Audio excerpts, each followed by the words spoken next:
This is the Be One Change One podcast, where our mission is to help listeners define values, practice integrity, and inspire change. Our vision is to mentor men and empower them to achieve more by taking responsibility for shaping their own lives. He's CAS, an evolving man who has been shaped by adversity and continues to grow through his imperfections. And he's Roscoe, an imperfect work in progress that tries to suck less every day. Between us, we have over 40 years of Air Force fighter pilot experience with countless hours as trainers, instructors, and mentors.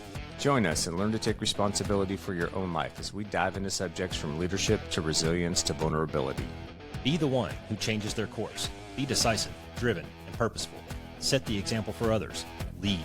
We wish we'd had this show when we were younger men. Be the one. Volume that is okay. Thank you. Yep, you bet. Blow out your eardrums. Me, I was jamming to I'm AC/DC deaf, so and Motley Crue on the way over here, so I probably can't hear shit right now. I've been around airplanes, jets for so long that my hearing's shot, so Yeah. I need it loud. By the way, anything anymore? By the way, did you see my $100 car out there? My little hoopty. The stereo system in that thing is worth more than the car. And now that I say that, somebody's probably going to come and jack my fucking stereo system. I'm an idiot. Yeah, dang it, man. you are. I'm not practicing good OPSEC here. No, you're not. All right, Cass, who we got today? We are pleased to have Dr. John Gassaway on the program with us today. So Dr. Gassaway completed his doctorate in clinical psychology with a concentration in sports exercise science in 2011 and double majored in psychology and German studies to earn his bachelor's in 2002. Do you speak fluent German? I do. That's crazy. He lived in Germany for 4 years playing soccer, managing a fitness studio, and traveling Europe. Dr. John completed the U.S. Air Force Aviation Psychology Fellowship in 2023. He has helped pilots, athletes, surgeons, dancers, musicians, and military operators reach their full potential through individual and group engagements.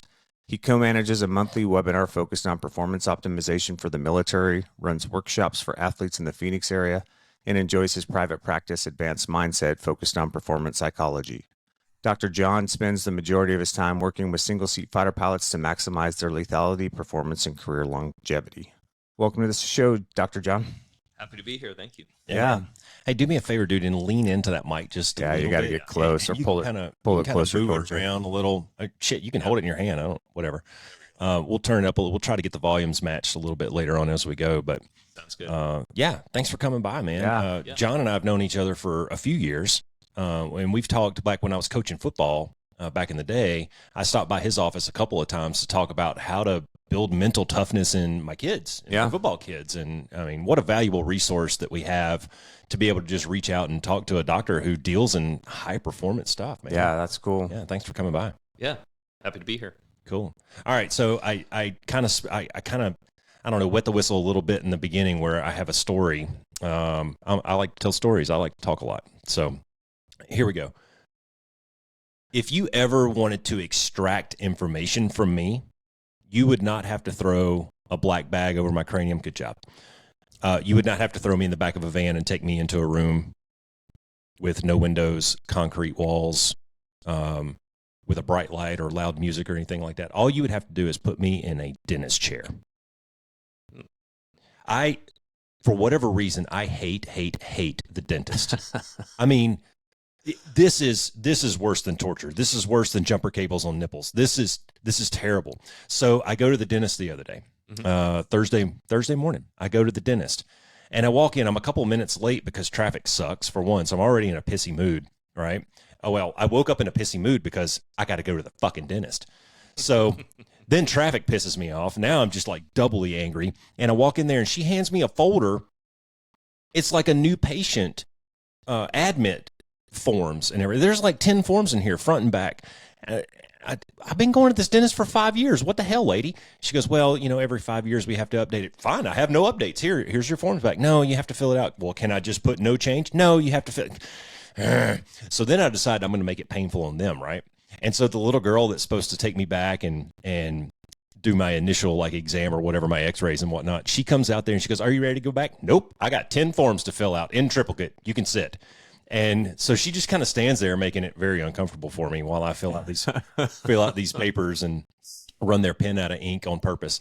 So finally I give in. I go back to the chair, and this girl, maybe she was new, maybe she was nervous, maybe I was intimidating her with my resting bitch face. I don't know. But she starts talking and asking me questions. Where do you work? What do you do? Who do you do it with? Da, da, da, da, da. Meanwhile, she's got instruments of death stuck in my fucking mouth, poking around. And not only can I not talk, I mean, she doesn't even put the little doodad in there that sucks out all the saliva that she's creating with the, what is it? It's like they took SpongeBob toothpaste and squirted it into a bowl and then dumped a handful of sand in it. Yeah, that mixed it. stuff. Oh, Yeah. God. Oh, so mad, man. Okay, so she leaves. Second girl comes in. Same thing. She gets the little water pick doodad that's got like 4,000 PSI. It's higher than my damn pressure washer at my house. And she starts going around my gums. And I felt her cut my gums with that thing. I'm like, ow, shit, that hurt. She goes, oh, well, you need to brush more. And so at the end of this thing, fast forward a little bit, at the end of my little episode here, I look over and there's 3 bloody gauzes sitting on the thing. She totally cut my freaking gums out. Wow. So my question to you, Doc, is how can I get over my angst and I don't even know if it's fear. I think it's just deeply rooted anger at dentists. Well, I think, I mean, if we look at it just normally, anything close to your mouth or in your mouth is going to be intimate, right? And so that's something that you have to allow to happen. This is an R-rated show. Let's keep it R-rated. Okay. Okay.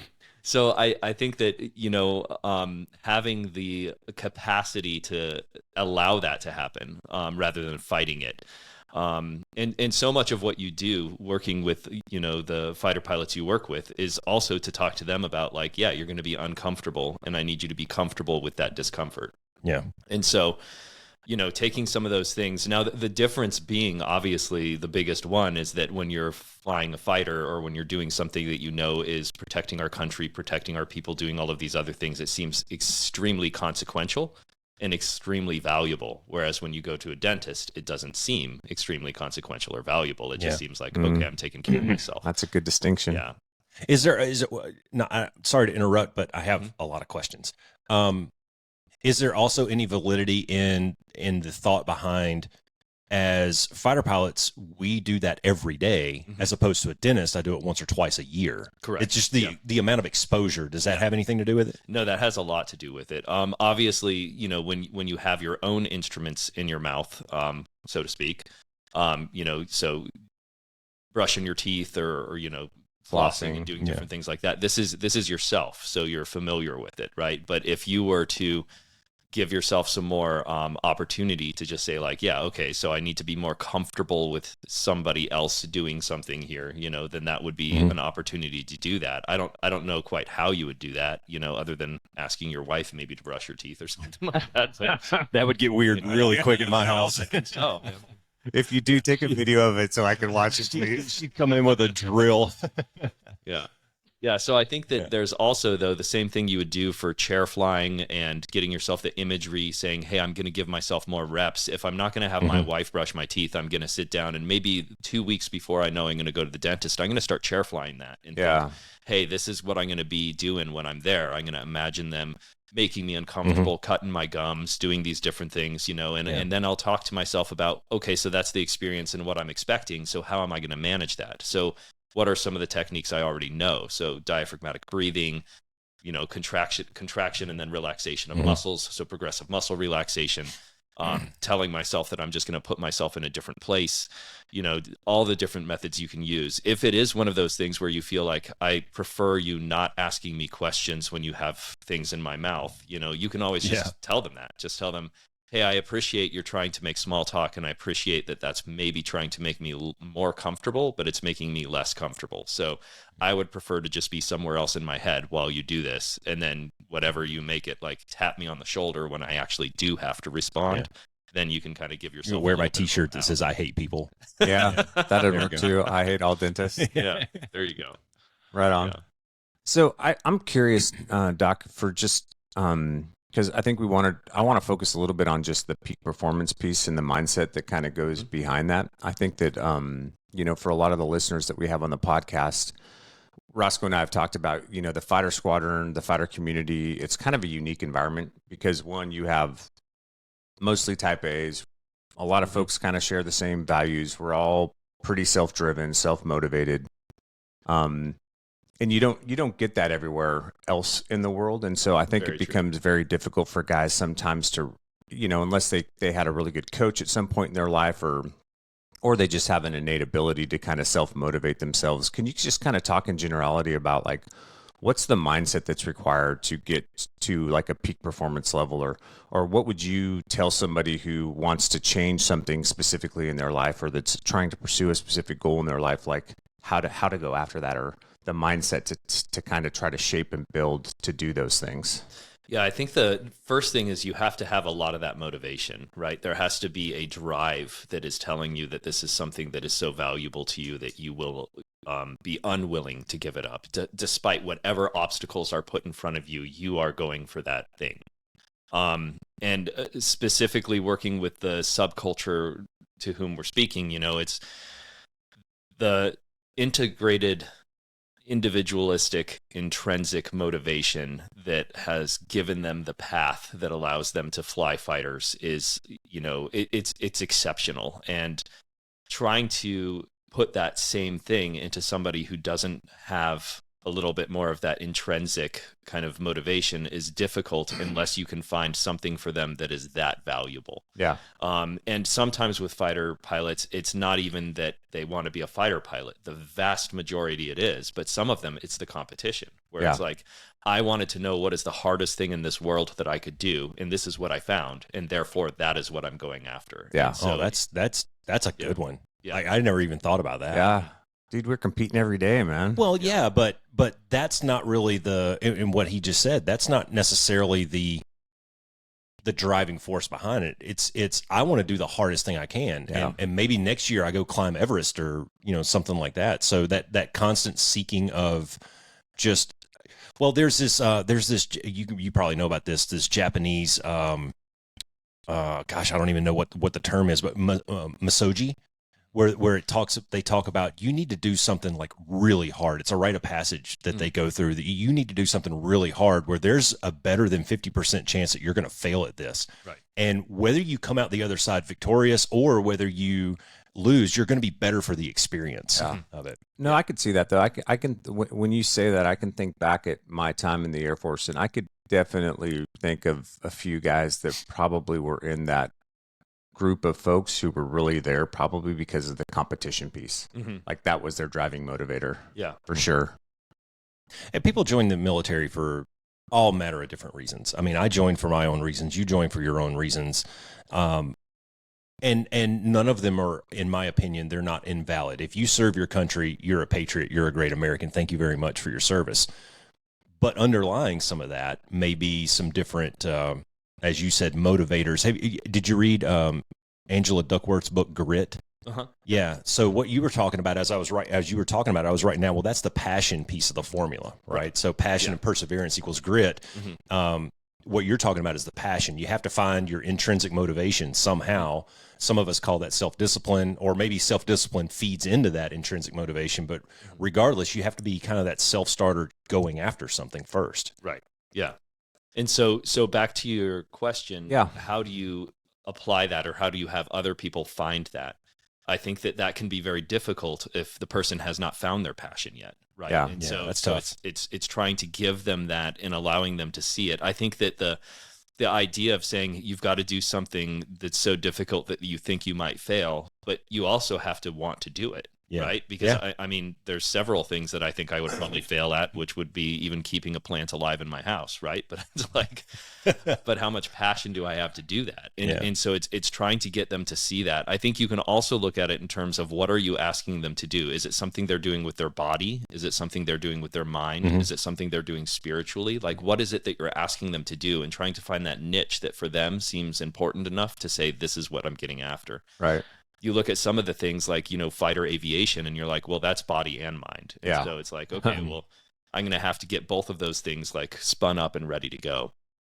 And so I think that once you find some of those things and have the person have the kind of internal journey to find what it is that you're trying to drive, then it's supporting them and helping them and seeing how can I push them enough where they're willing to continue to go, but not so hard that they feel like they're just going to fail without any sort of way to move forward. Sure. And then how do I support them enough where when it does start to get a little bit easier for them, I don't let off the gas, but rather I just tell them like, yes, you can see where you're going, and we just need to continue to drive. Yeah, continue to challenge. Right. Yeah, that's basically being an instructor, in the Air Force for the most part, is finding that balance between, making it too difficult and not giving them the support and the tools to figure out how to get through whatever they're struggling with to, okay, now they've got it. Now we got to push you to the next step. So no, we do it every day. We push them. I was just doing a sim yesterday where we had a guy going through the IPUG and we're doing tactical intercepts, and we brought it hard.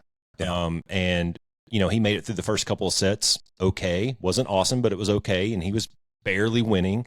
So we pushed it one more notch and he failed. And we're like, okay, that's the threshold. Let's figure out how to move past that. And then we bump it one more notch. And so that's what we were doing every day. But yeah, I'd be interested to know what you think, Doc, about, so, we're talking about stepping out, having the courage to find something that you're passionate. So one, obviously there's a lot of self-awareness that somebody has to have to a certain extent in order to go through this process. And that's something that we talk a lot about on the podcast. You also have to try a lot of shit. You do. Because if you don't know what that passion is, right, you got to get out there and try some things and figure out what it is that may make that flip that switch for you. Yeah. But we also talk a lot about courage over comfort, and that courage to kind of get out into those unknowns, into those uncomfortable spaces, and to give it a shot, right? Right. But how important in that process is it in your mind, or can you elaborate on this a little bit? One of the things that I've always tried to encourage people in those scenarios to do is, if you're stepping out into some of those unknowns, just step out, have a plan of action, be willing to pivot if you need to, and build the skills and the things that are required. And even if it doesn't work out, there may be an opportunity that comes from it that's going to keep you on some path. And then also not to be tied to a specific path, right? Because there's more than one ways to skin a cat. There's a bunch of different ways to get to the same objective. But one thing that I see a lot, and that I think is a fallacy, is that people get attached to the outcome.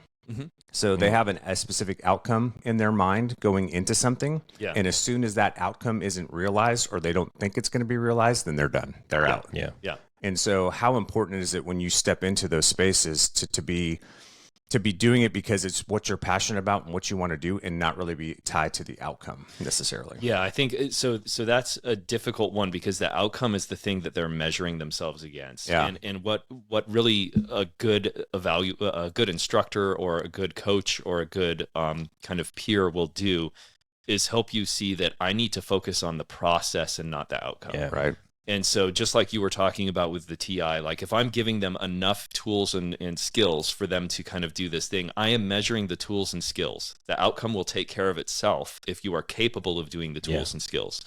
And so helping them to focus on that process and really just kind of being like, yeah, you didn't get the outcome you wanted, but let's look at what happened within the process. And can you own that process and really own it as this is you, right?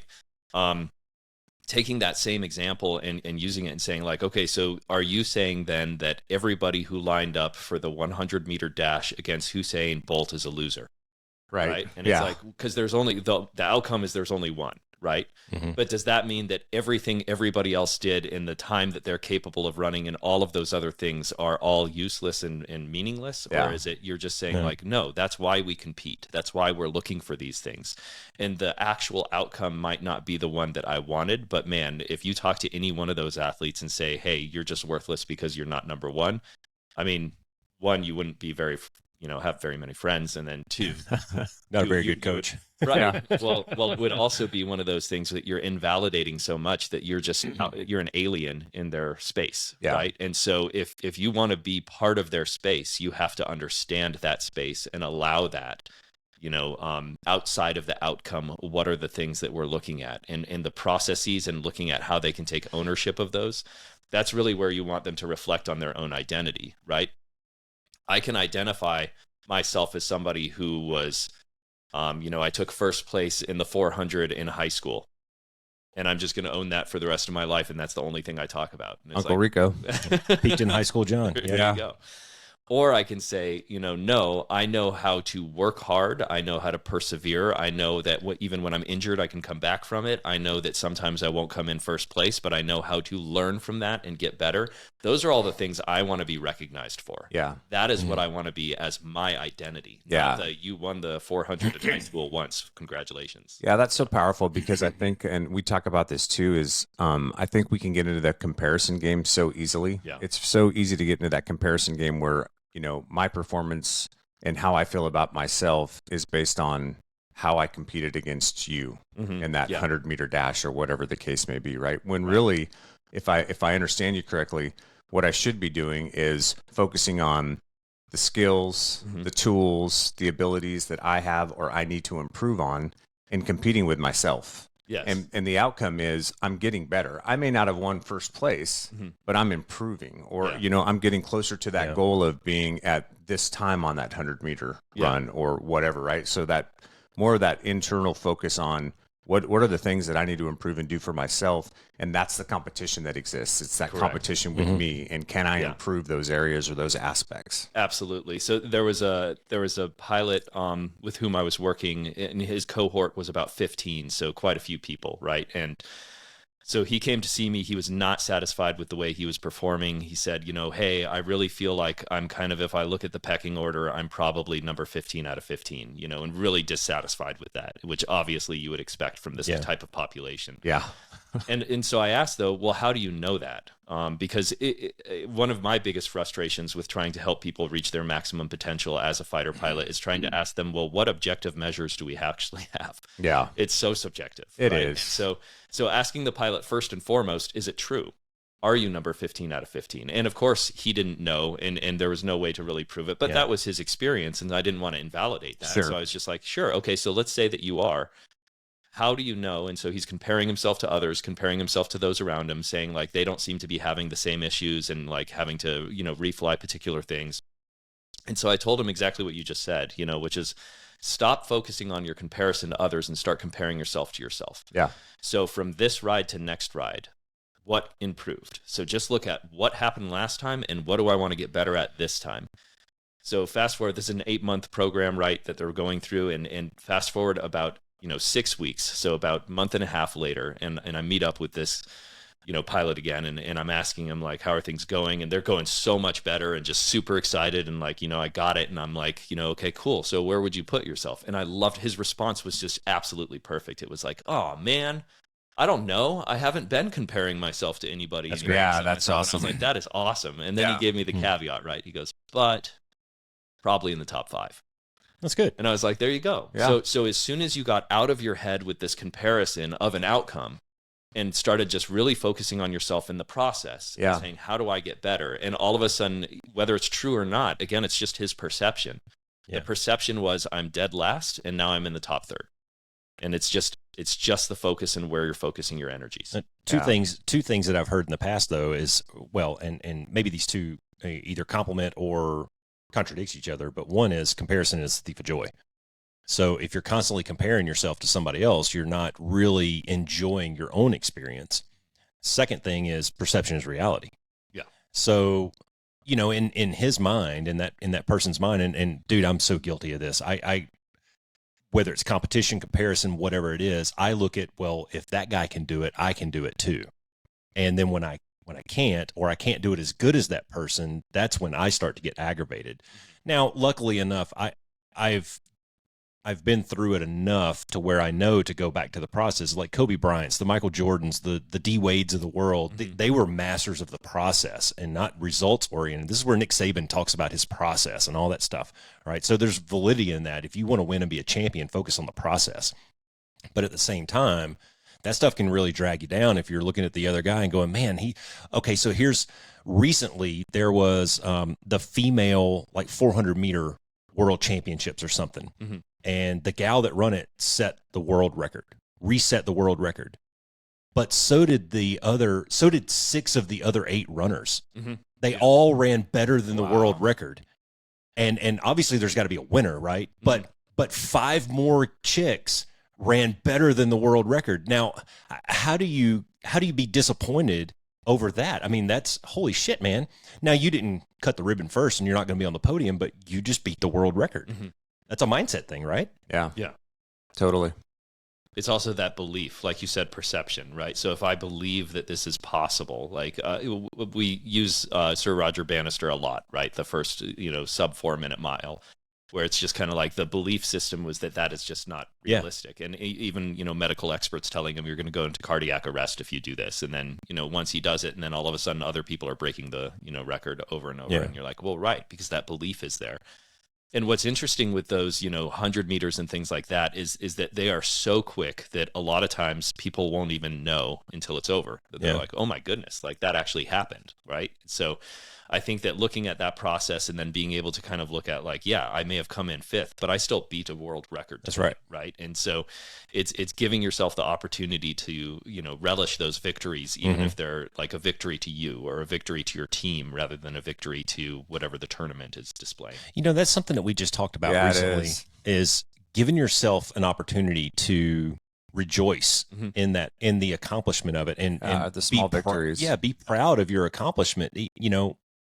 Usain Bolt says something like he ran 10,000 hours on a track to be able to shave off 0.1 second. It takes a lot of hard work. So reflect on that and be proud of the effort that you gave and your accomplishment. Yeah. Okay. You maybe didn't get the outcome that you thought you were going to get or that you had planned on or that you had visualized, but you still accomplished something great.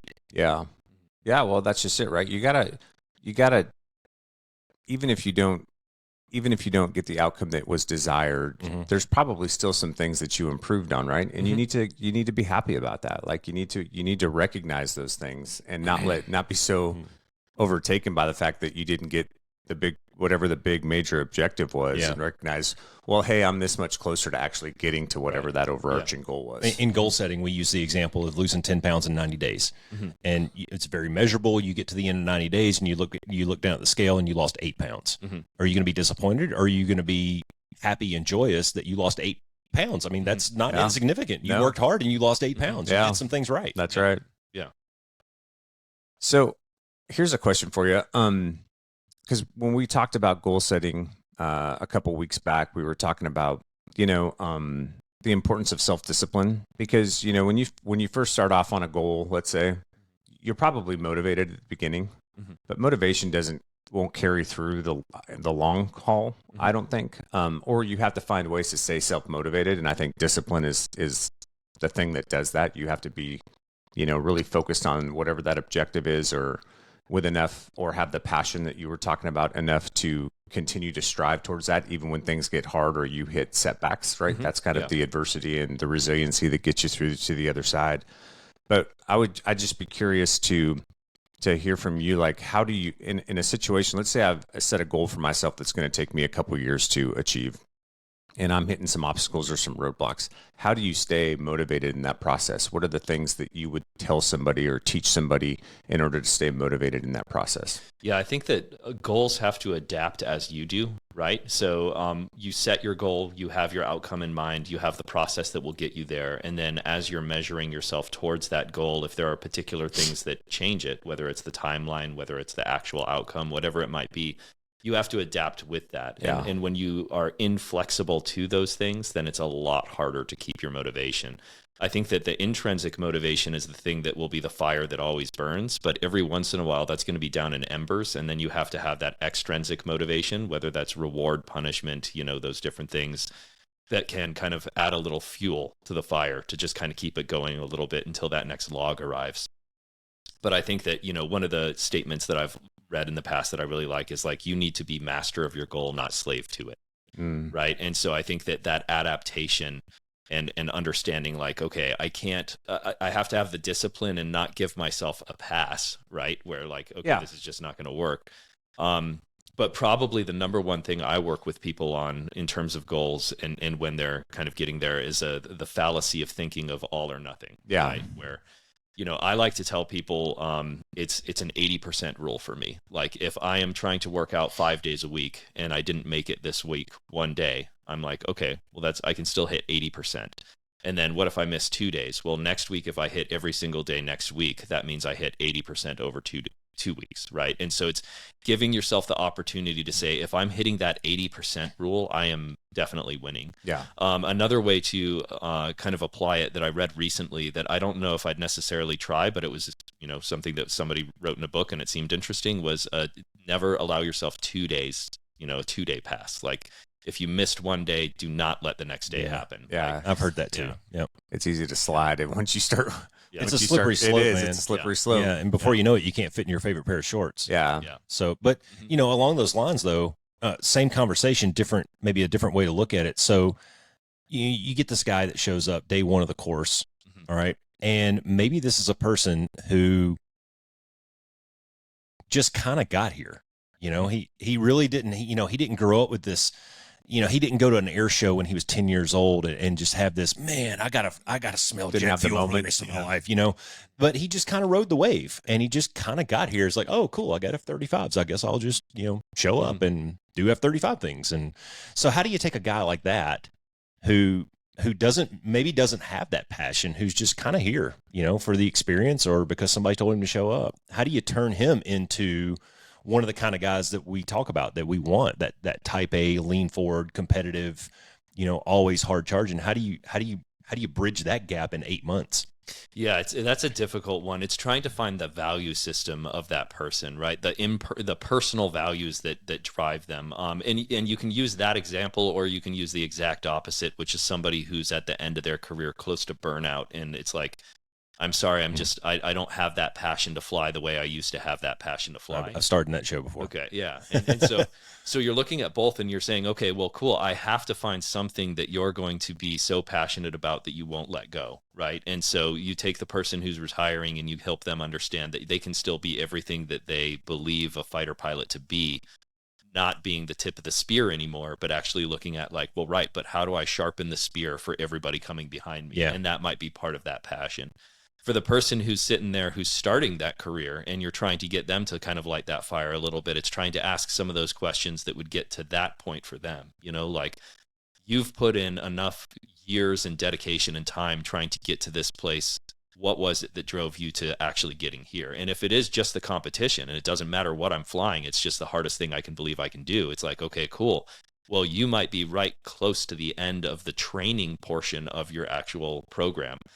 So kind of the analogy I would use is, are you saying that you're so good at riding a bike with training wheels that you're willing to say, I don't need to ride it without the training wheels? And sometimes that's enough to be like, oh man, okay, bring it. Yeah, Let's right. see what's There going you go. on, And so it's trying to find that passion and saying like, hey, what do you need here?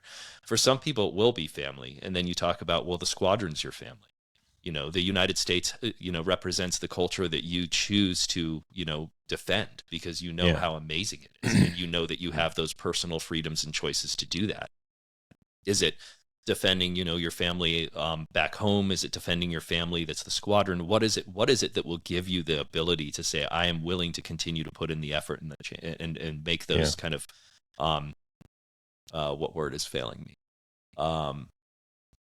Not consequences, make those sacrifices. There we go. Make those sacrifices for all the other things that I would want to do in order to continue to press forward for this exact job.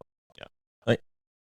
I find it very difficult, or I find it hard to believe that someone who is in their own mind, if they are okay with being mediocre, that they could ever succeed in a career field such as that. Well, and that's, if you look at fighter pilots, single seat fighter pilots, and you take the average IQ, it's 2 standard deviations, 2.5 higher than the mean. So you're looking at a group of people who are already elite, right? And so somebody who's mediocre but elite is like, well, you're a mediocre person from an elite status. And so it's kind of like, well, what are we saying is mediocre, right? And so it's a double-edged sword, right? So for those who are bought in and after it all the 100% and really into it, and they're using every bit of that, IQ to help them strive to be better and better. And then there are those who say like, well, I already have this, and I already know that even if I were to leave this, I'm still going to be elite, right? And so mediocrity inside of this subpopulation is still elite status outside of that subpopulation. Wow, never thought about that. But did you notice how he qualified that? And he said single seat fighter pilots. Yeah. So fuck this guy, right? That was. Yeah, exactly. I get it. Yeah. Freaking whiz up That's haters. right. I swear. God. I'll check my No, sources check again. your- and make check sure your please, data. please don't. That was perfect. I'm about to start throwing things. John Cena's coming off the ropes. Yeah, that's interesting though, right? Yeah. Because you see that in the squadron too. You know, you see the guys that just kind of accept being middle of the pack, Yeah. middle of the road, and don't find maybe any intrinsic value necessarily, or have the passion to do the things that they need to do to really continue to propel themselves forward. Mhm. But one thing that you said that kind of resonated with me there that I'd like to ask you about is you talked about, you know, these things have to be tied back in some way to personal values, right? Mhm. So Yep. explain to me from your perspective, what's the importance of going through the process of actually taking the time and having the self-inspection and awareness to define personal values for yourself? So Why is that even important? Yeah, I would say for everybody, that's one of the most important things you can do to be satisfied with life, hands down. Love it. I think that you have people who are kind of, I don't want to say getting by because that's not right, but you have people who are doing it blindly because it's leading them, because it's driving them whether they're aware of it or not. Yeah. And so if it's leading them blindly and it's effective and working, I don't usually touch it because it's already working for them. It's kind of looking at it and saying, okay, but at some point this will bite you, whether it's burnout, whether it's mediocrity, whatever it's going to be, it will bite you. And until you become aware of them, you won't be able to find your way through the dark, right? Yeah. And so it's giving them the capacity to see what that is. Now, if you are working with somebody where you are seeing that, yes, they are blind to these things and it's not working for them, I would say that as a clinical psychologist, the vast majority of people who are dysfunctional is because they have compromised personal values. Now, whether that's a perception of what they're doing or reality is completely up to them. Yeah. What do you mean So- by compromised values? So if somebody has a value of like punctuality, right?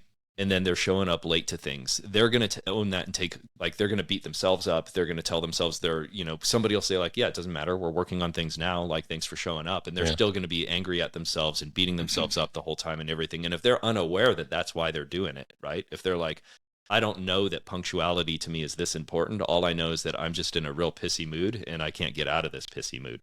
They have compromised that to some degree. Now, whether it's self-sabotage, where they did something to make themselves late, telling themselves they're not worth it, they're not valuable enough to be there where they've been invited and where they're supposed to be, that would be an example of kind of a compromise.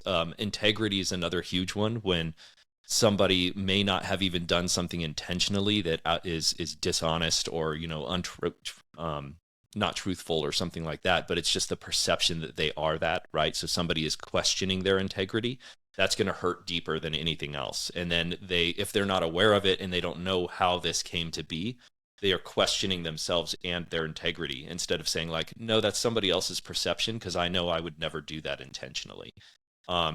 And so helping them understand that personal value, being able to reflect on it, making that awareness there, and then getting them to understand that if you follow those personal values and you really live by them and you make sure you are not compromising them, the satisfaction you will have in life and the success you will have is immeasurable.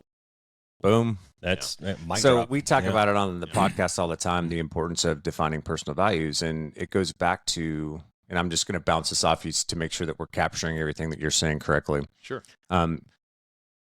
In my mind, the importance of defining personal values for yourself is one, it takes, because like you were saying, some people may have a value and they may not be that aware of it. I think we all kind of know intrinsically maybe what those things are, but we've never really thought through that process enough. Mhm. But going through that exercise brings all that stuff to the forefront of your mind. Right. And now you can actually start to make decisions in life that align your thoughts, your actions, your behaviors with that value system. Correct. And now you're showing up in the world with what I would call integrity because you're incongruence. You don't have that cognitive dissonance going on that's going, oh, well, I like, why am I so mad at myself? Oh, because I like to be punctual. Well, but I don't know that about myself and I keep showing up late to things, right? Yep. Mhm. And so that's the importance of it. And it also allows you to, especially when you have to make difficult decisions in life, being able to show up and practice integrity in making decisions that align with that value system are going to make you feel better about yourself, right? It's going to give you a much fuller life,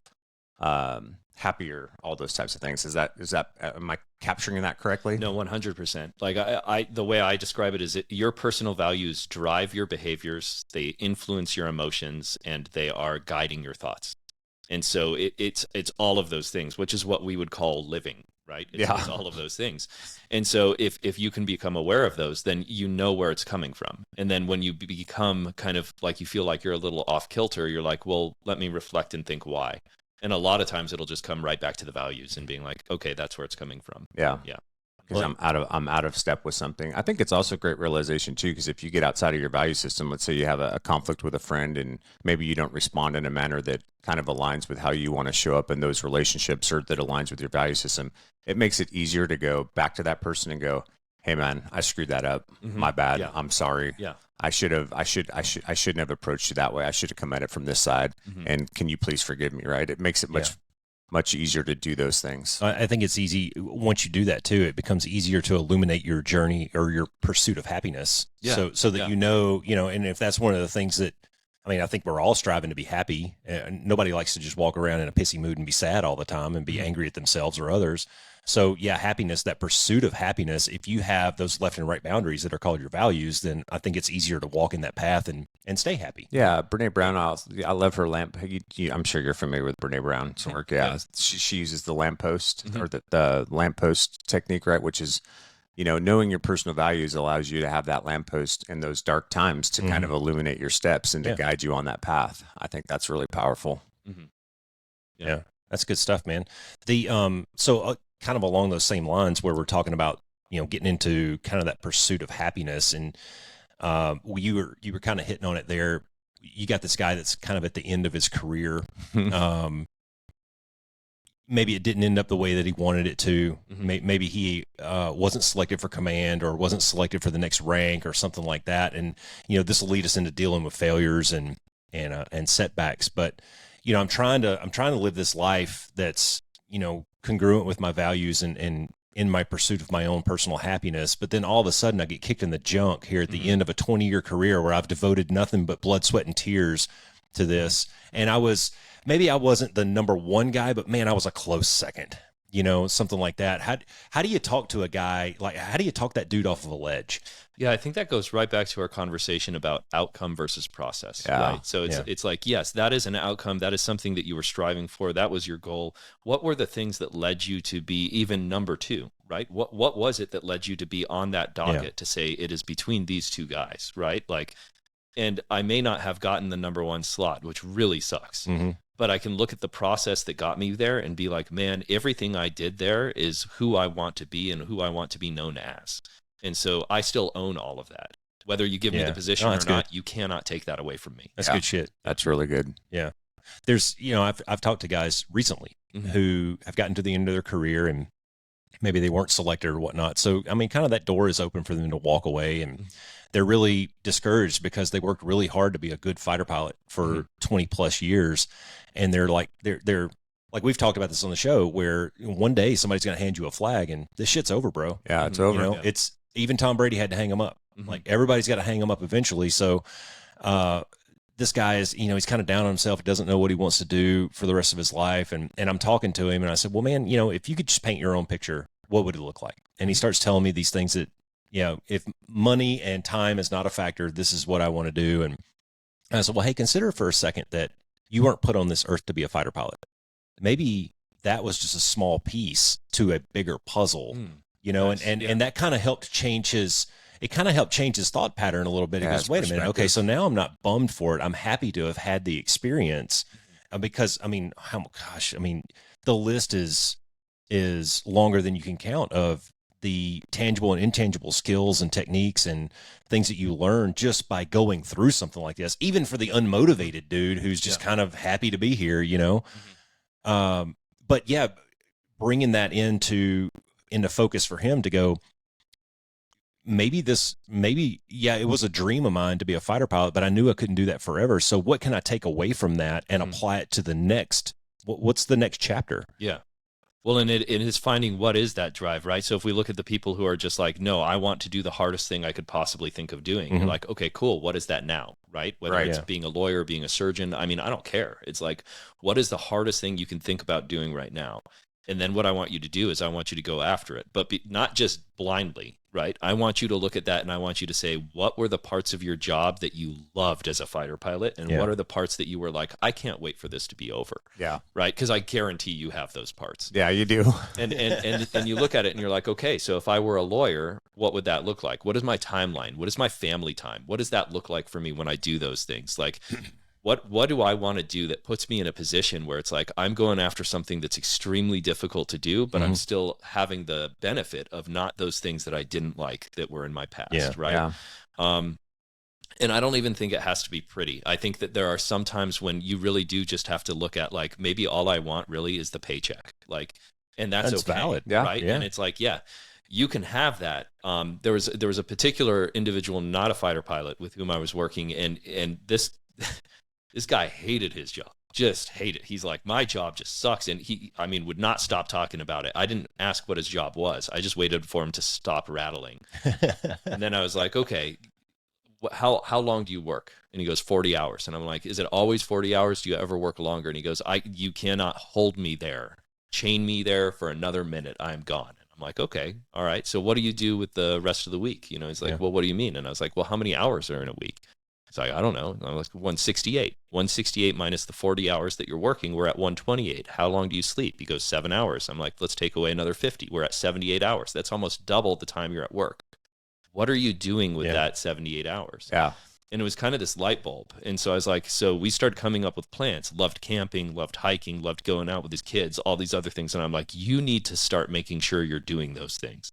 Yeah. Fast forward about 3 months and the guy comes in and I'm like, okay, how are things going? He goes, I love my job. And I'm like, seriously? And he goes, no, F my job, man. I hate it. But he goes, but it affords me the opportunity for everything else I can do with my life. And it really is like, yeah, you can, when you're retiring, you can look at that and you can be like, what do I do that's like putting in the time, giving me what I want, but I have that other 78 hours that I can just do whatever I want. That's right. Gives you that freedom. Yeah. That's so good. And that's exactly what we were talking about when we did we did a whole episode on defining personal values, and Cass kind of walked me through a little bit of an exercise there. And one of my values was freedom. And all of that, everything that you just said falls under that. There's a lot of time that I just had this conversation with a kid that I'm coaching up the other day. I said, hey man, let's just walk through one of your, like a normal day. What's a normal weekday look like for you? And at the end of it, after we did the math, he's got like 7.5 hours left over. So what are you doing in that 7.5 hours? Oh, I'm playing video games, fucking off. I'm like, well, I mean, this is 7.5 hours, man. That's not an insignificant chunk of time that you could be applying to doing something better. Yeah.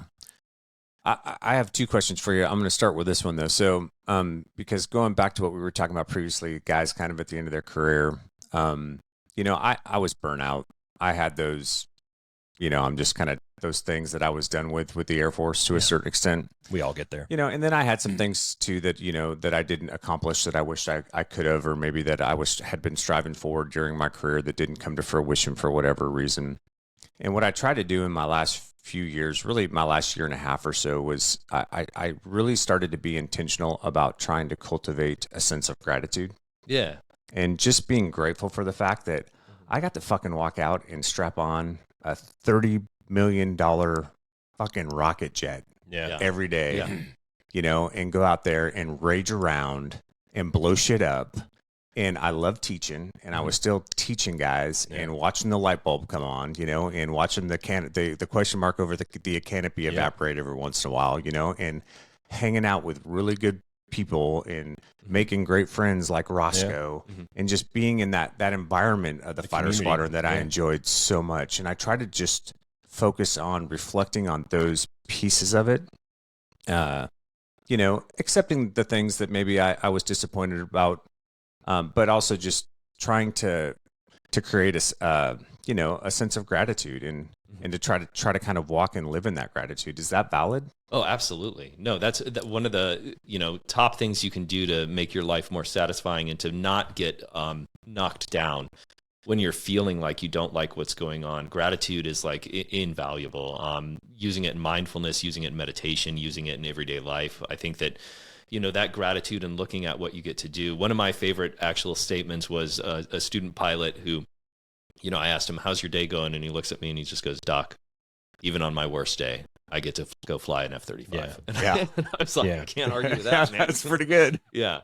So I think the gratitude, looking at like, hey, all of these things that I have, I think that the easiest way to have people understand that who are not thinking of like, these big elite populations and, $1 million vehicles or equipment that they're flying and things like that, literally just flying.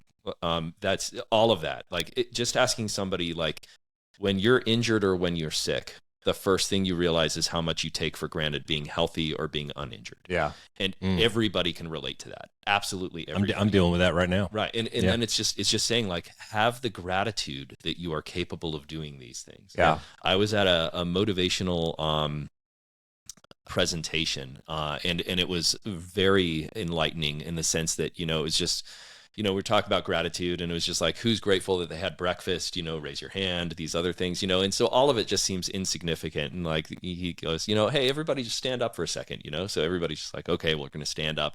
No one's really thinking this is like profound. And then he goes, how many of you are grateful that you can stand up right now? Yeah. And he goes, take a look down here in the front center. We've got 2 people in wheelchairs. And it was just like, yeah. Like, oh my God, like the little things you take for granted. Well, and I think gratitude helps you stay present because, like we've talked about, like one of the things that I sucked at, especially as a younger man, was being present. I was always so future focused, and I never took the time to really just appreciate where I was and what I had done and what I had accomplished and how cool fucking things were around me most of the time, and what an absolutely awesome and unique position that I've spent most of my life in, and the honor that I had to be there. And the people that I served with. But I do that when I work out now. Like there's days I don't want to go to the gym and I'll be like, dude, I can run. Yeah. There's a lot of people that can't fucking run. So I'm going to get on the treadmill and run today because I can, and I'm going to be grateful for that. Yeah. But before you showed up, Cass and I were just kind of venting a little bit and we were talking about how we're just kind of in a busy season right now. I think it's natural in springtime in Phoenix. You want to get out and do a little bit more. And then you got the home projects that you're working on and, the leaves are turning a little bit and whatnot, and we're just kind of busy. But I walked out of the house this morning and I was throwing my bag in the back of the hoopty and I was like, man, there's not a freaking cloud in the sky. I got to get out and do something today. Yeah. So I'm either going hiking or I'm going riding this afternoon. You got to take advantage of the times that you can and take advantage of the opportunities. This is a big thing that I talk about all the time is opportunity and how they present themselves sometimes when you're not even looking for it and becoming hyper aware to an opportunity, or it could be a failure that you had that opens a door for you. It could be a success that you had that opens a door for you. It could be a random chance encounter with a person. I mean, in my book, No New Lessons, there's a point in that book where we met somebody in the middle of nowhere in Alaska that completely changed our vector and literally changed our lives forever. And I mean, we could have said no to it, but we were like, you know what? Screw it. Let's try it. Let's jump off in this thing and see what happens. So, that gratitude piece of it, I think for me it's really hard because, especially in the Air Force, we've talked about this before where your path is kind of out there in front of you, or a path is out there in front of you. And I teach people all the time when I'm coaching them up, I say, look, dude, don't fall in this fallacy of thinking that this is the only way to get there. There's no such thing as the way. Pick your wave and ride it, bro.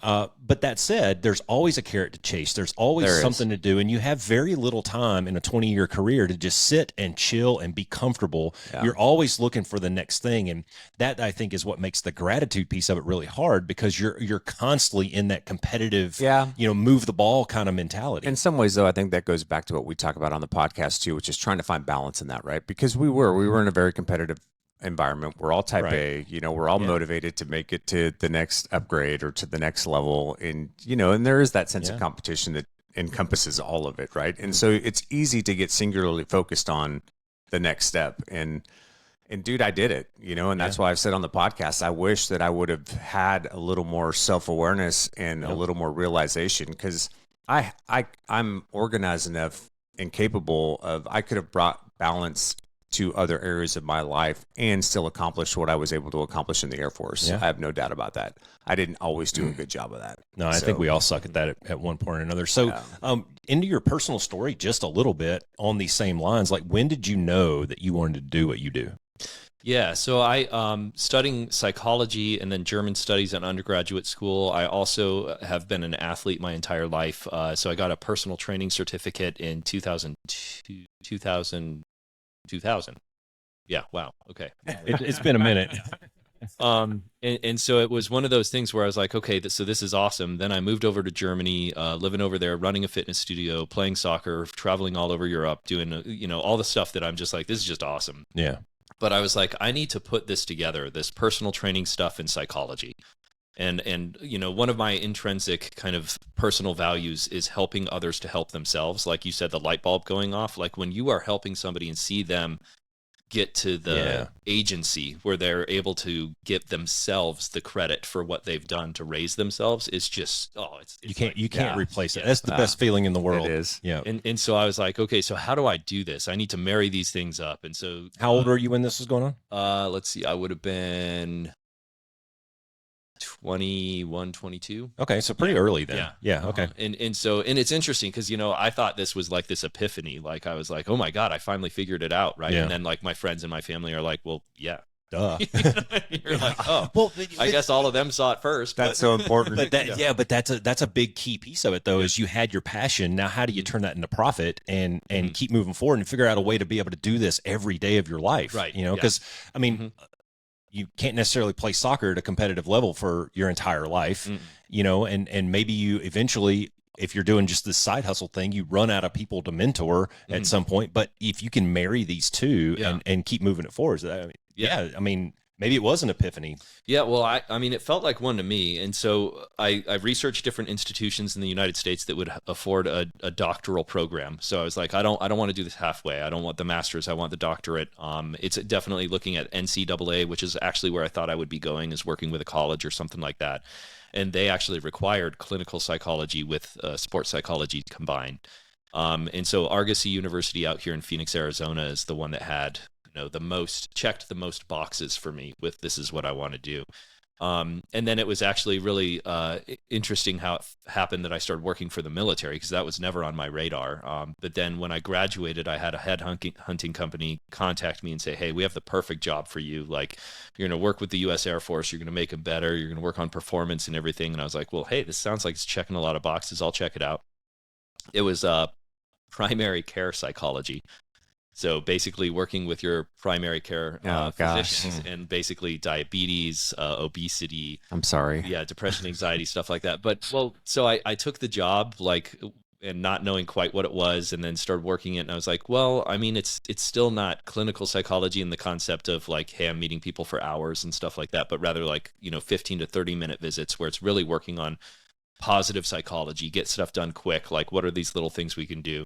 And then luckily the commander of mental health was able to kind of look at it and be like, hey, wait a minute, I do mindfulness, and I've done mindfulness with the Army in Korengal Valley in Afghanistan, some of the heaviest firefighting ever. And so I told him, hey, I'm doing this sports psychology thing. You're doing this mindfulness thing. Let's marry up our programs and let's see kind of what we can do. So we worked with a fighter squadron in the EOD. We had awesome outcomes. We got to work on it for about a year. It was on top of the job that I was doing. And then they were like, that's not your job. Go back to your hole. And so took until 2000. Sounds like the Air Force. Yeah. Took until 2017 for the current position I'm in to actually kind of become something. But it's been just a dream job. Like, I mean, I could not ask for more. It's just phenomenal to be doing what I'm doing. Yeah, that's so cool. When I was listening to that, I was just seeing there's an opportunity there. There's a door that opened. You took this job, and then a door opened. You met this guy, and a door opened. You decided to come to Phoenix, and a door opened. And that's something that I coach to people all the time. Is, man, you got to be aware of these things. Yeah. And there's another side to that where not only do you have to be hyper aware of these opportunities, you also have to be fearless enough to take them. Yeah. And you kind of don't know what's behind that door sometimes. I mean, it's just cracked open just a little bit, and you're like, man, this could be good or it could be bad. So, well, yeah, your example's perfect because we talk about creating opportunity, and that's stepping outside your comfort zone. So you take the first job, and you're like, I'm not really sure what it's going to be, but I'm going to step out and see. Right. Yeah. So you do. And that puts you in contact with the guy at the med group And then you're like, well, hey, man, I have this program. You have, right? That's you creating opportunity there. That's Let's right. put it together, and then that devolves into, well, let's go talk to a fighter squadron in EOD. Yeah. Creates other opportunities. So that's how you do it, man. Stepping out of your comfort zone, that courage over comfort, get in the arena. Yep. Opportunities, preparation, and timing, right? It is. So yeah, you prepare yourself, you go to school, you kind of had this vision of what you think you want to do with your life, and then good shit just starts to happen. Yeah. So what's the big takeaway for the listeners on that is, man, in order to get to places like we're sitting at right now and have these reflections and these experiences to call back on, you got to do hard shit sometimes. Yeah. You got to do hard shit. You got to make hard decisions, and man, you got to try new stuff sometimes. You got to build the skill sets. Yeah. Got to do the schooling. In your case, you got to do hard stuff to get there. Yeah. I have a question for you on ego. Sure. Yeah. So, because we talk a lot about ego on the podcast, and fuck that guy. Yeah. Well, but there's good sides to it and there's bad sides to it too. So I was just wondering from your clinical perspective, if you could kind of share, what are the good pieces of ego and what are the detriments to it? Like when is it good? When is it bad? Yeah. What are the positives and negatives? Do you want to use your definition of ego so I can go off of what it is that we're talking about? No, you tell us what ego is. Yeah, why don't you tell us what your definition is? Well, so if we go with Freud, right, and we're going with the id, the ego, and the super ego, well, then we're looking at the ego just kind of being this thing. It's like, okay, this is what's supposed to be. Kind of like I'm looking at socially, like how does this fit in and everything, and then it is just saying like I don't care what's acceptable. I'm just going to do what I'm going to do. And so I think that if we're using that as kind of ego, I think that it's really just, again, finding balance and just saying like, yeah, that exists because we live in a culture where social animals, we are going to have to be part of that social component. It's very different in today's day and age just because of online and everything else, where you can find your tribe and you can basically think everybody loves me and I'm the perfect thing because my tribe believes in that. And then I go out in public and that's not the case, right? Yeah. And so before that, it was easier to have the ego be compromised a little bit with these other interactions where you're like, oh, well, wait a minute. My ego is actually telling me what is acceptable, appropriate, or even tolerable. And now I actually let my ego kind of take over a little bit more because of these smaller secular tribes that we have that are just within those components. So I think that the ego serves the purpose of helping us be a little bit more tied into society. But when we take away the part that makes us question that, then it makes it more and more difficult for us to say that is really helping me, right? Now, if we talk about ego on the other side, which is what most people use it for, which is just saying like that is your ego is your belief in yourself, confidence, and sometimes false confidence. That's a different kind of ego. And I think looking at that one is also very important in a number of ways. Like you want your ego to get out there to say that you are capable of doing something, even not knowing whether you are. I can fail productively. I can fail forward. And my ego is telling me that I am worth it to do that. Yeah. And so I think that looking at the ego, there are those two sides of it. And it's kind of trying to find, well, what one is going to lead to an outcome and where's my awareness of it? And I think as long as you have awareness and you can try and find some of that balance, and then you can kind of look at it in terms of, again, back to your personal values and say, my ego probably exists with some of those personal values based off of past experiences and based off of my perception of what right looks like for society. And that's where I need to kind of help that drive. What about, isn't there, there's a lot of big words in there that probably I don't understand, but I'm a farmer from Alabama, man. But I'm sitting here thinking of another side to that coin potentially. And it's like, we're all three going to go out in the side yard over here and we're going to do a push-up competition. And I lose. I come in third.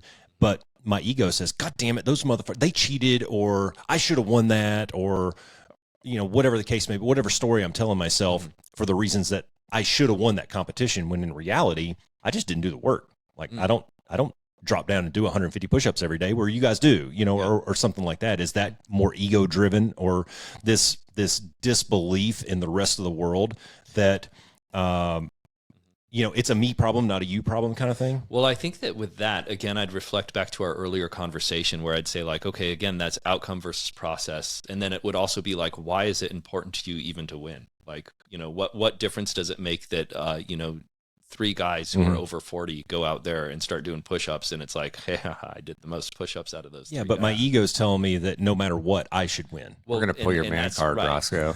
And that's looking I'm at gonna do your more personal push-ups. values and saying like, what personal value is it that I feel like I may have compromised by letting myself down, by not being number one, right? And so if I can come back to that personal value and be like, because I believe I hold myself in the kind of shape where I can overcome these challenges, or I can what word is failing me now? Snuffleupagus. Yeah, that's probably it. That I can,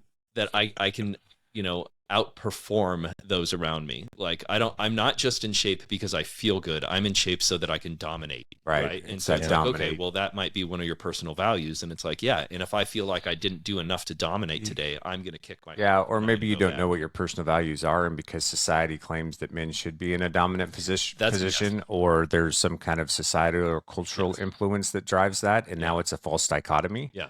That is where I think people run into issues, right? You know, when my ego's so big that I can't be wrong or I can't fail. Yeah. Well, you got a problem, bro. Yeah. Well, and so I think using that as ego is, again, it's looking at it in terms of kind of that more,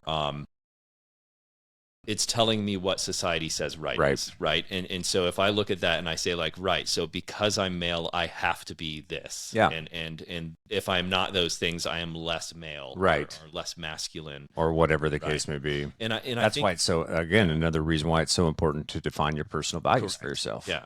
But I think that changes over time. So, I mean, we haven't brought in generational things, and we haven't brought in just in terms of our maturation of our brain and our, everything else. And psychologically, I mean, there are huge, waves of things that we go through. But I think that part of us getting older and what we call wiser is being able to recognize that and just kind of being like, sure. Like when you were talking about having the gratitude when we were younger, it's like, okay, cool. Even if you could go back and meet yourself and tell yourself you need to take advantage and be more grateful for the stuff you're seeing and doing, would you have even listened? Yeah, I probably wouldn't. Right? Yeah. And so it's you've got to be able to hear it. Yeah, it's too. a maturation process. Yeah. And so I think that part of the ego is just kind of like, okay, right. My ego has probably softened over time just because I own more of my own self. And if I have my personal values and I understand those and I can live by those, that wisdom comes earlier because I'm more capable of looking at. So when I'm incapable of winning a particular thing I wanted to win, again, if I have the wisdom, I can say, I'm going to reflect back on what I did to even get myself into the competition, and I will give myself credit for that. It doesn't mean I'm giving myself a pass. I'm getting back after it, and I'm going to win tomorrow.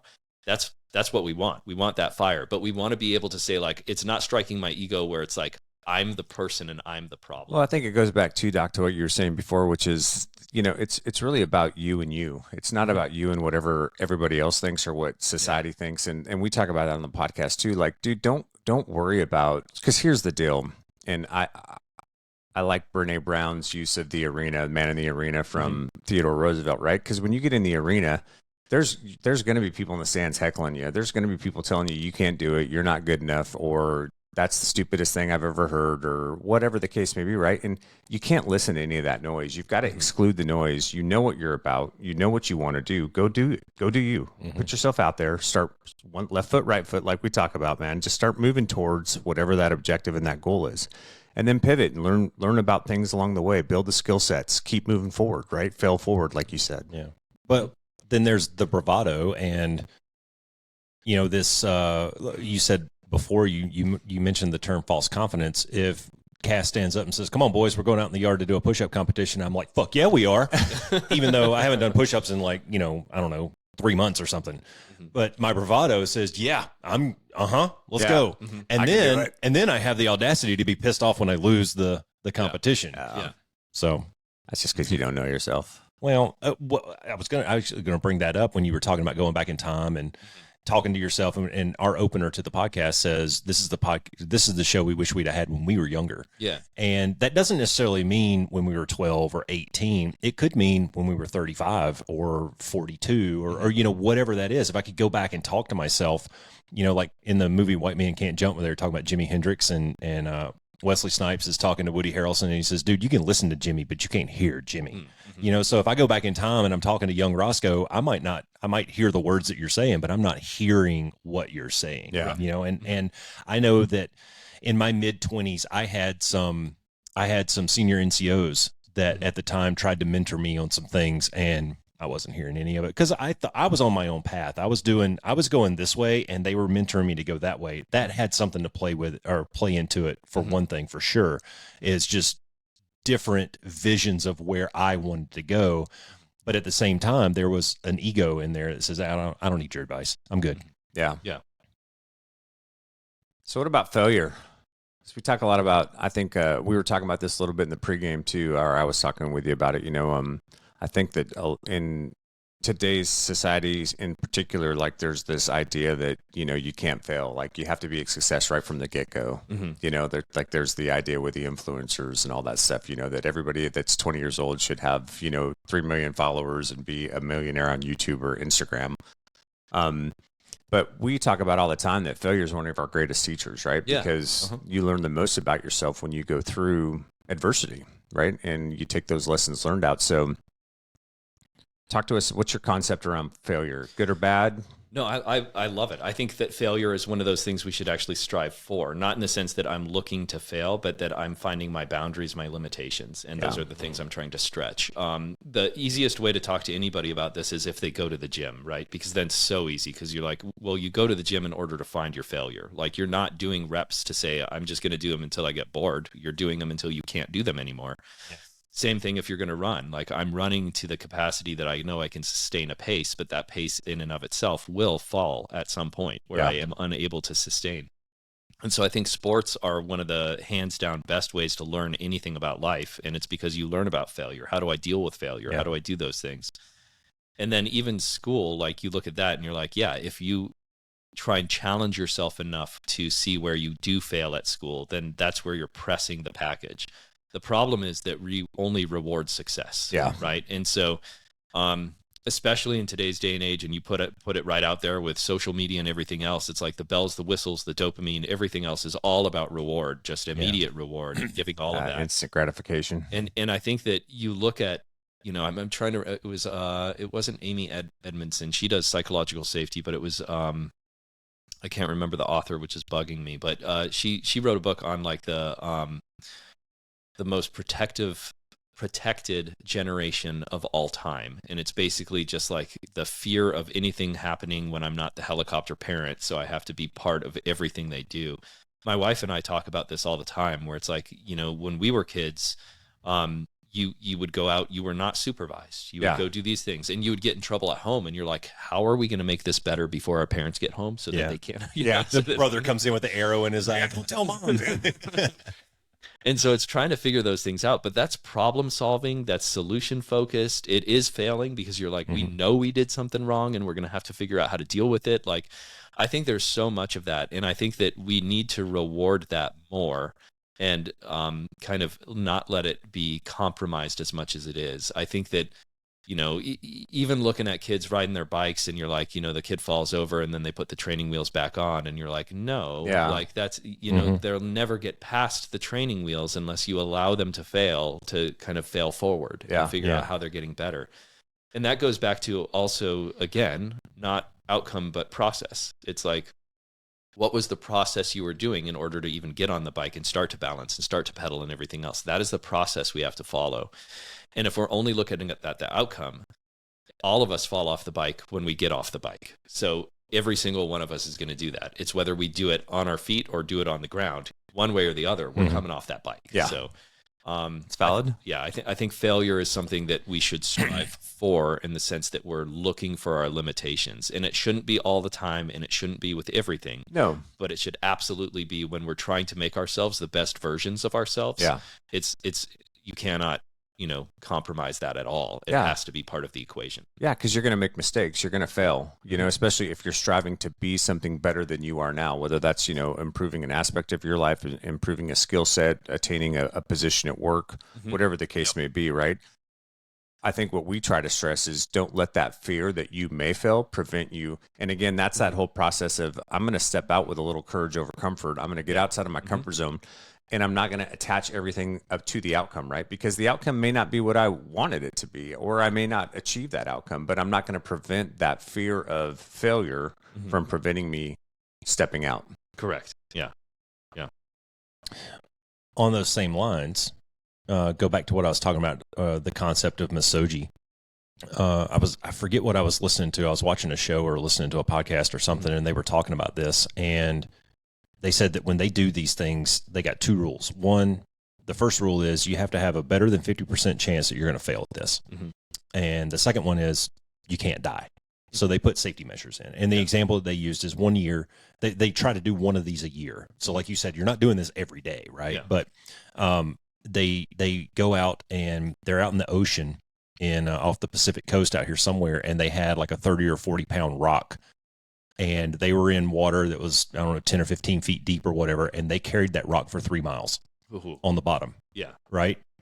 2 of them. There were 2 guys that were alternating. They were going back and forth, and they had a safety boat out there. They had some docks on standby or whatnot, but that was their challenge, you know. And I actually presented this to my kids the other day. I said, hey, if we wanted to do something like this, I got a big ass tire in my backyard that I go out and flip and hit with a sledgehammer and shit. I said, let's take that tire out into the desert, and we're going to flip it all the way to the other neighborhood and back. That's about 3 miles. We can flip this. I'll flip it 10 or 15 times, and then you come in and flip it 10 or 15 times. And between the 2 or 3 of us, we can do this. It'll take us all damn day. And let's see if we break. Let's see if we get to a point where we're like, fuck, this is stupid, you know? But where I'm going with this though isn't that how you build mental toughness and resiliency? Is you do hard shit and you find your failure point, you dial it back just an inch or so, and then you push a little bit harder the next time. And that is the process to building mental toughness and resiliency. It is. Yeah. And that's why, again, going back to sports, it's like, you know, you don't have to have a tire in the middle of the desert. You can play a sport, right? And it's like, I'm trying to find those places where I will hit failure. And that is what's important to me. Like, when I finished playing soccer in Germany, came over here for graduate school, and then I was playing in a Scottsdale league, and I was like, man, I'm out here to have fun, and these guys are taking this way too serious. I was like, man, this is like, guys, we're not playing for money. We're not playing for anything. We're just out here to have fun. Like, it was a co-ed kind of league. I think we had 8 people show up. Minimum is 7 to even play a game. The other team had 15, so they had 4 subs. And I was like, hey, can we take 2 of your guys, and then we can have a better game? It'll be 10 on 11. You guys will still be up a player, but then we'll at least be able to play. And they were like, well, sure. You just have to you have to forfeit the game first. And I was like, well, no, we're not going to do that. Yeah. And he's like, well, then you can't have players. I was like, game on. There we go. All right. Right. But I think that Did you win? We did not. Oh, damn it. That would have been a great story. That would have been an even better story. Yeah. But I think that looking for those failures and the mental toughness is looking for those things where it's like, this is where I don't have the security and the confidence that I will be able to do this. Right. There was a pilot who was struggling quite a lot, and he kept talking about how he didn't have the confidence that he saw in these other guys. And I asked him to define for me, what is the difference between confidence and courage? And he kind of struggled a little bit. And I was like, confidence a lot of times is that you are sure you're able to do the thing you're going to do. Courage is the thing where you think, I don't think I have it, and I'm going to go do it anyway. And he didn't like it, but I was like, I'm telling you, you're more courageous than the fighter pilots around you, because you are the person who's saying, I don't even know if I have it. I might be kind of like, I don't belong here, but I'm going to go out there and I'm going to give it my best shot anyway. I think it took until close to the end of, his time at the base, and then a couple of the other IPs kind of helping to get that message across, that it finally started to kind of sink in a little bit. But I think that confidence is awesome, and I think it's you need it. It needs to be there, but I think courage is 10 times better. Like when you look at like, hey, this is where I am stepping out of my comfort zone. I don't know. There's a 50% chance I'm going to fail. Yeah. And I am going to push in and lean in anyway. Yeah. And I just think that's just it is, if you're going to build yourself as a person and know what you're capable of, and then if we take that just a stretch further and just say, like, if you have to have some sort of an operation or something in your life at some point, you go back to the tough things that you had to do before. And that is your experience, right? Yeah. So it's like, I've never had a surgery before. I'm worried about this. I'm going to the dentist, whatever it might be. And it's like, well, right. But I know that I have faced so many things that have built this person that I am, that I know I will come out the other side. Yeah. Do hard shit. Yeah, well, I think that's it, right? Though that courage is what actually builds that confidence. It's the courage to step out and to push yourself that allows you to go, oh, I can do that. And then now you go to the next thing and, oh my gosh, I did that too. And, right? And it just, those two things kind of go hand in hand and build on each other. Yeah. But you got to have the courage first. And I agree with you. And that's why we talk about courage over comfort all the time, right, man? Because you got to get out there. Get out of your comfort. You get out of your comfort zone, and you're constantly pushing that line just a little bit further down the road. Yeah. And that's what when I'm coaching somebody, I talk about winning small victories. You win the small victories, and then that creates a little momentum, and that builds confidence. And when you win a couple, 2 or 3 of these in a row, like my wife decided she was going to run a 5K in May. That was her little mantra. Well, she went out a couple of weeks ago and ran a 5K around her neighborhood. I was like, all right, we'll bump the line out a little bit. Yeah. Let's keep going. Let's maybe either say we're going to run it a little bit faster, or let's bump out the mileage some. Yeah. Maybe we're going to run a 10K. Yeah. You bump out that line a little bit more. You win the small victories. You gain a little bit of confidence, and that gives you just enough that when you bump up against that line, you're like, "Fuck it, I'm going to try it." Yeah. Well, and I love the analogy too of lifting weights, because if you lift to muscle failure, muscle fatigue, what does that muscle do? Grows. Right. And that's what this is all about. It's all about growing. It's all and growth mindset. So let's talk about growth mindset for a second, if that's okay. Yeah. Before we do, one quick last comment is I think that sometimes you run into those people where they are bumping the line, they're doing those things, they're doing everything we're talking about, but they're not satisfied, right? And it's because they're always looking at either the outcome or they're looking at the comparison or whatever else it is. And sometimes it's super important to just point a week earlier, right? And just say, like, show me where you were a week ago, because they're not seeing it. Like it's just blaringly obvious to you. Like, look at how much you've grown, right? Yeah. And they're not giving themselves credit. They're not seeing it, and it's like, I need you to reflect back to see where you were and where you are now. And sometimes that's like all it takes, where it's just because they're beating themselves up. I'm not where I want to be. This isn't, I'm not good enough. And then it's like, well, just look at a week ago. Yeah. Where are you now? Well, I use the analogy of moving the ball. Because I was a football coach, right? And I say, man, if you're just moving the ball, sometimes you only move it an inch. But guess what? You're an inch closer to the goal line, man. Yeah. And those in our lives over the scale of 50 years we've been sitting here, those inches are microscopic. Sometimes you can't even see them, right? But when you look back on it and you say, you know what? When I was writing my book, sometimes I would sit down and I would write one paragraph. But that was one paragraph closer to my goal.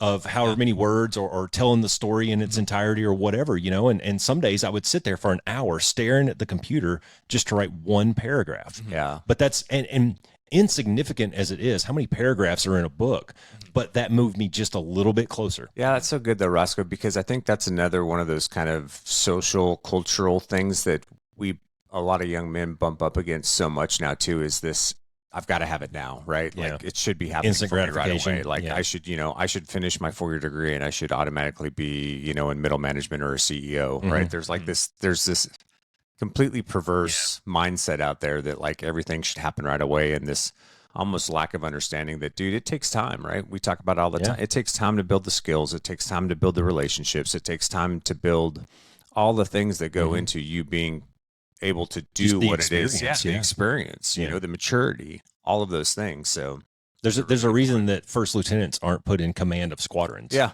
You just don't have this. You don't have the skills and the experience yet, man. Go to combat a couple of times. Yeah, you get lead some people as a flight commander. You have to go through these wickets to learn the skills and have that experience so that you can fall back on it when you're pressed against hard stuff. Or even to build the reputation, right? To build the reputation that people are going to trust your leadership or trust your expertise or believe that you have. It's it's that whole.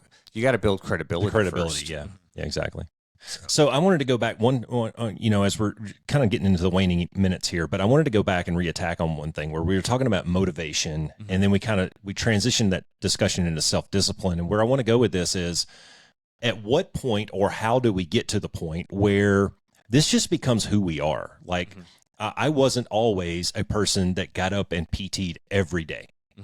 But eventually I got there. And now if I miss a day or take a rest day or what I talk about, I have a whiteboard that I track my activity on, and I write my rest days in red, and I hate to see red on my board. Even if I've got a rest day or a down day from going to the gym, I'll go for a walk or something like that. So where do you get to that point? What's the process of getting to this point where it's no longer motivation, outside motivation? It's now intrinsic motivation or what I call self-discipline. I say motivation will get you off the couch today. Self-discipline will get you off the couch tomorrow, kind of thing.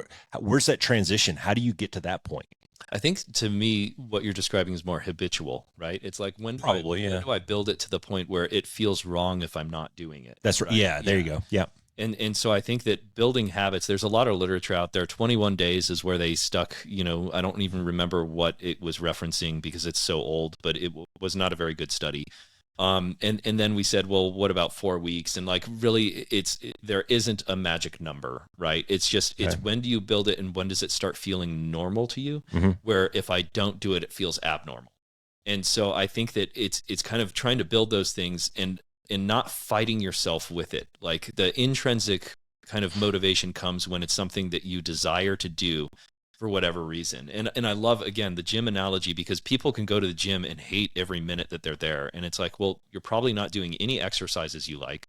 You're probably forcing yourself to stay to a regimen that you don't like, that is not equipped to deal with your life. Like if you don't have an hour to go to the gym, don't have the thought fallacy that it's all or nothing. I either go or I don't, right? Just say like, no, I'm going to the gym, but I'm going to do the things I like. And hey, I only have 30 minutes. Well, then you don't have an hour to do everything that you're wanting to do. What are you going to do in 30 minutes that's going to afford you what it is that it was meant to do? Yeah.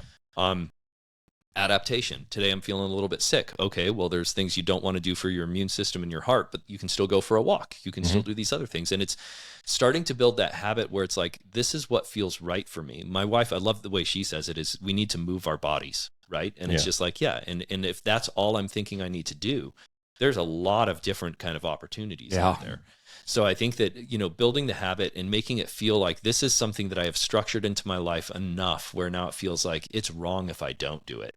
And so it's trying to find the right ways to do that and making sure that you can take from other people and do comparisons, but you have to take ownership of what feels right for you.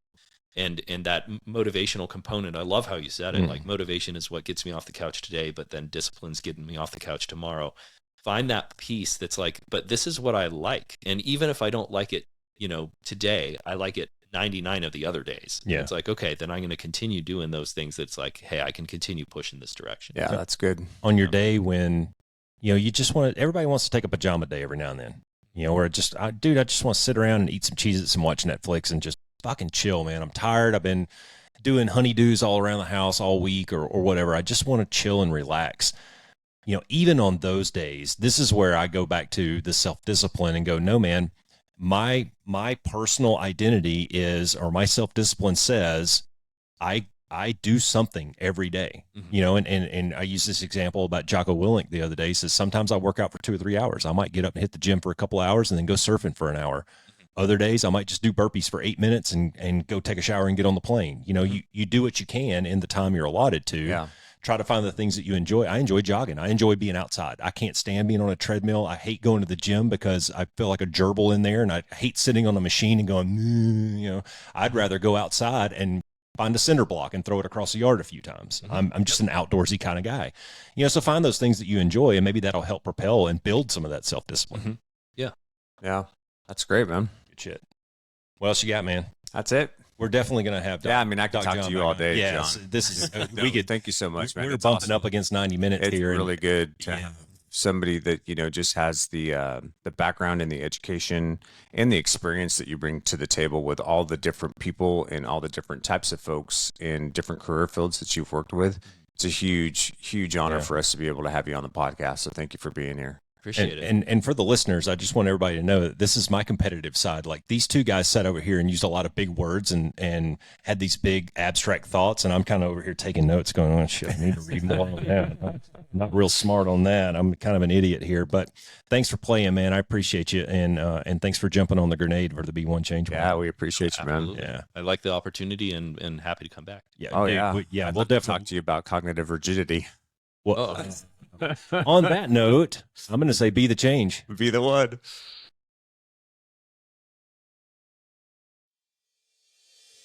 Thanks for flying with the Be One Change One podcast. If you got something out of this show, then be the one and share it in your circles of influence. You can be our wingman through our website at www.be1change1.com. That's B and the number one, change and the number one.com. We invite you to be the one and join our fighter squadron on social media at Be1Change1 on Facebook, YouTube, and Twitter. You can follow us at Paul Roscoe White on Facebook, Instagram, and LinkedIn, as well as Roscoe's website, www.paulroscoewhite.com. You can email us from the website and please leave comments, share, and ask questions, or leave ideas of things you would like to discuss on future podcasts.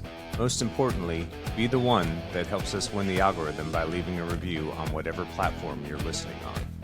Thanks for joining. Until next time, be the one.